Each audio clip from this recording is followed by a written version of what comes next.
Ya estamos de regreso en losperiodistas.com y le comentaba al final del anterior bloque que pues hay un estudio, Víctor, en donde nos ubican a Baja California en los últimos lugares en el tema de la transparencia. Es una situación que pues no es nueva en Baja California, tanto en el estado como en los municipios y particularmente en el Congreso, porque si hay alguna institución poco transparente, pues es el Congreso. Pues le tengo malas noticias. Fíjese que el Congreso salió bien, es la mejor entidad que tenía, mejor calificada por el Instituto de Transparencia del Estado. Lo que sí es cierto, y quizá a eso obedece su comentario, es que fue el foco de la controversia y de la polémica a partir de una campaña que emprendió, y digo campaña porque era un spot de radio y televisión en Mexicali, el Obsérvese, en el que participa Eduardo Martínez Palomera, José Luis Guape, un abogado de Mexicali, y otras personas de Mexicali, mayormente de Mexicali. El Obsérvese es de la capital. Y sí, esa campaña, por cierto, el Obsérvese la continuó en esta legislatura otra vez contra el Congreso del Estado, porque y ahí el cuestionamiento es que, y me parece que también al término de la gestión del anterior gobernador José Guadalupe Zuna Millán, se la enderezaron cuestionándoles sus pagos de impuesto. Creo que el tema de los impuestos, salvo mejor opinión suya, pero el pago de los impuestos es una decisión personalísima de cada quien. No es que los diputados estén exentos del pago de impuestos, no lo están. Tienen que cubrir sus impuestos dentro del régimen en el que establece la propia Secretaría de Hacienda. Lo que pasa es que las partes del presupuesto que no son ingresadas en la nómina, como el apoyo social, y eso era quizás lo que estaban cuestionando, pero bueno, el Obsérvese es una entidad que ha construido su tarea a partir de las demandas de transparencia. Eso sí es cierto, y el Congreso lo estuvo en el foco de la atención hace un año aproximadamente, como también lo estuvo el gobierno del Estado, y como lo está la actual legislatura, y como lo está el propio gobierno del Estado. Pero la transparencia no es otra cosa más que el derecho que tenemos todos de saber en qué y cómo se gastan los recursos que son públicos. Punto. Sí, bueno, como en todo el derecho, ¿no? Hay derechos y obligaciones. El derecho es de las personas en saber esto que usted dice, Víctor, cómo se administran, y la obligación es del gobierno de mostrarnos las cuentas, los números, los sueldos, los salarios, las inversiones, las licitaciones, ¿no? Porque esto es muy importante. Sí.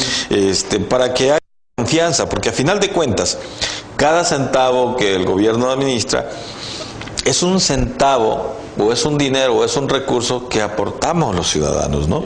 De repente alguien puede decir, bueno, pues es que alguien no paga impuestos, la gente más humilde, por ejemplo, no paga impuestos. ¿Cómo no? Sí paga impuestos cuando va al mercado, ¿no? Cuando va al mercado le agregan el IVA a aquellos productos que tienen impuestos. Hay impuestos que no son necesariamente el valor agregado, sino pues está el impuesto, por ejemplo, el impuesto que se le agrega a los productos no necesarios, ¿no? Y el IEPS, suntuarios que les llaman. Así es, el famoso IEPS, por ejemplo, que se agrega al vino, que se agrega a productos que no son de primera necesidad. Siempre se pagan impuestos. Una cosa es hacer declaraciones y todo esto, que es lo que ya cada vez es más común, y otra cosa es que aunque no hagamos eso como personas, siempre pagamos impuestos. De esos impuestos se alimentan los presupuestos estatal, federal, municipal, de ahí funciona todo el Estado mexicano. Entonces, el gobierno es un administrador, y como cualquier administrador, pues tiene que rendir cuentas, ¿no? Cómo gasta el dinero. No es su dinero, es dinero de la población, del pueblo, y bueno, de eso se trata justamente este juego de la transparencia, Víctor. Sí, don Arturo. Pues fíjese que, y salvo que tenga algo más que añadir en ese tema, hace 2 días, bueno, hace una semana más o menos, el cineasta Alfonso Cuarón, ganador del Oscar por su película Gravity, publicó un desplegado con 10 preguntas dirigidas al gobierno de la República, en el que le pedía al gobierno que le explicara algunos puntos de la reforma energética. Justamente era la reforma energética. No cita Cuarón ninguna otra de las reformas trascendentales de este periodo del gobierno del presidente Enrique Peña Nieto, como fueron las de telecomunicaciones, la educativa, la política, etcétera. Solamente la reforma energética. Y me da mucha curiosidad que solamente se refiera a esa reforma, quien por el sentido y el contenido de las preguntas asume una especie de liderazgo nacional, liderazgo de los ciudadanos. De hecho lo plantea de esa manera: preguntas que se hacen los ciudadanos en torno a la reforma energética. No menciona, ni pregunta, ni cuestiona, ni le interesa en su desplegado alguna otra de las reformas. El gobierno de la República, para mi gusto, se engancha en la solicitud que hace Cuarón y le responde a través de los secretarios de Energía y de Hacienda. Y responden al principio dos y luego el resto de las preguntas, que en suma dice el gobierno: los beneficios comenzarán a llegar a partir de tales años. Lo otro no es algo inmediato, alguien ponía un ejemplo, son reformas estructurales, como cuando alguien construye una casa. Habrá un empresario de Bancomer, el dueño de Bancomer, por cierto, el CEO de Bancomer, el director general, decía, el presidente del Consejo de Administración decía: cuando alguien construye un edificio dura 6 años o 6 meses en hacer la parte de la plataforma, de las estructuras que van a sostener el edificio. Y cuando se construye el edificio, esa es la parte más rápida. Pero lo que lleva más tiempo es la estructural, la plataforma, la que sostendrá lo que será el soporte de esa acción o de esa obra. El gobierno le responde en esos términos. Entonces, Alfonso Cuarón responde, después de que el gobierno a su vez le da respuesta, y le pregunta o le pide al gobierno, al presidente Enrique Peña Nieto, o más bien le pregunta por qué no lo debatimos en horario premier, prime time le llaman en televisión, pero horario premier por televisión, estos temas.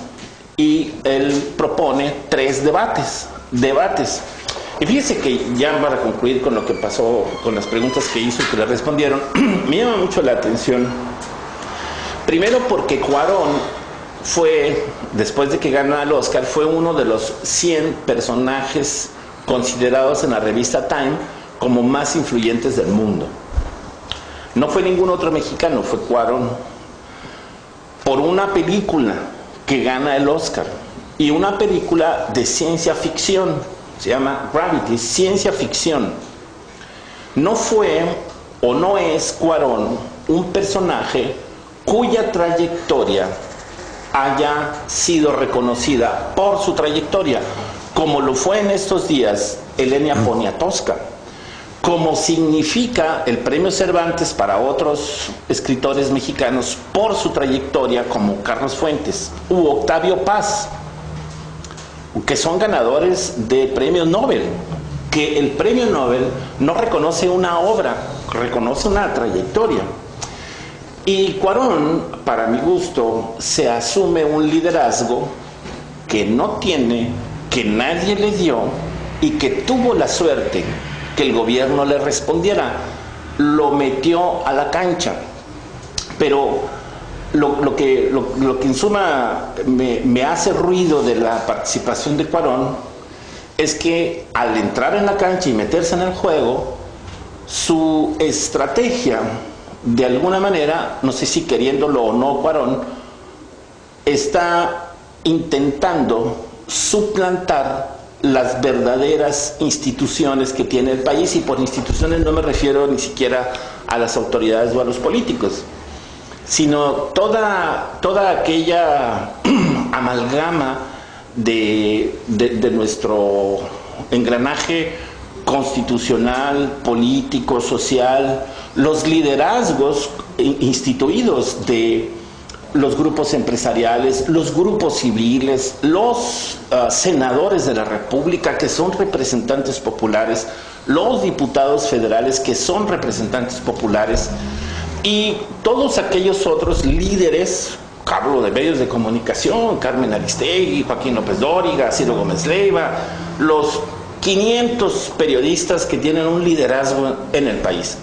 Todos ellos han hablado, cuestionado, aplaudido, rechazado, explorado, han abordado el tema de las reformas, todas las reformas, no solo la energética. Y los planteamientos son desde perspectivas que no tienen otro lugar más que el sitio ideológico. Es la izquierda la que se opone a la reforma energética, como lo fue el PAN el que se opuso a la reforma fiscal. Todas tienen un sitio ideológico, y esto lo mencionaba hace 2 programas.